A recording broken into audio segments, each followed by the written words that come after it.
যদি সদিচ্ছা থাকে এটাকে লাভজনক করা সম্ভব এবং টিকিটের দাম কমানো সম্ভব। আপনাদের নাগালের মধ্যেই বিমানের টিকিটের দাম থাকবে ইনশাআল্লাহ। আমাদের অনেকগুলি এয়ারপোর্ট ইতিমধ্যে বন্ধ রয়েছে, এগুলিকে রিস্টার্ট করব আমরা আগে। এটা আমাদের মাননীয় প্রধানমন্ত্রী নিজেও আমাদের মন্ত্রণালয়কে বলেছেন, আমাকেও ডেকে বলেছেন ব্যক্তিগতভাবে যে আপনারা হজের টিকিটের দাম কমান। এবং টিকিটের দাম এত কেন বেশি হবে? বিমান একটা লুজিং কনসার্ন ছিল, কিন্তু আমরা হিসাব করে দেখলাম লুজিং কনসার্ন কেন ছিল, সেগুলি চুলচেরা বিশ্লেষণ আজকে আমি করলাম না। এটাকে লাভজনক করা সম্ভব এবং টিকিটের দাম কমানো সম্ভব। আমাদের যদি সদিচ্ছা থাকে তাহলে অবশ্যই এটা সম্ভব এবং আমরা ক্যালকুলেশন করেও দেখেছি যে বিমানের টিকিটের দাম কমানো সম্ভব।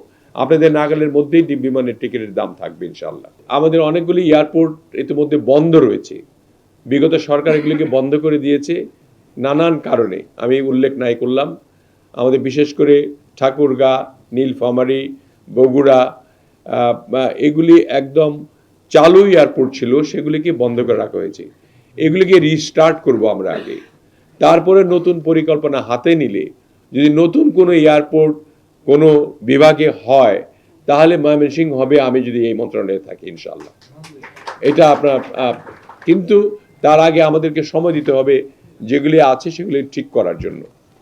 এটা স্থবির হয়েছিল অন্তর্বর্তীকালীন সরকারের সময়, এখন আমরা এটাকে সড়ক করি। যেহেতু আইনমন্ত্রী আসাদুজ্জামান সাহেব আমার খুবই ঘনিষ্ঠ, আমরা এটাকে তড়িৎ গতিতে সাংবাদিকদের স্বার্থে এমন দৃষ্টান্তমূলক একটা বিচার যাতে হয়, যাতে আর কোনো সাংবাদিককে এই ধরনের মৃত্যুর কুলে ঢলে পড়তে না হয়, এটা আপনাদের আমি কথা দিতে পারি।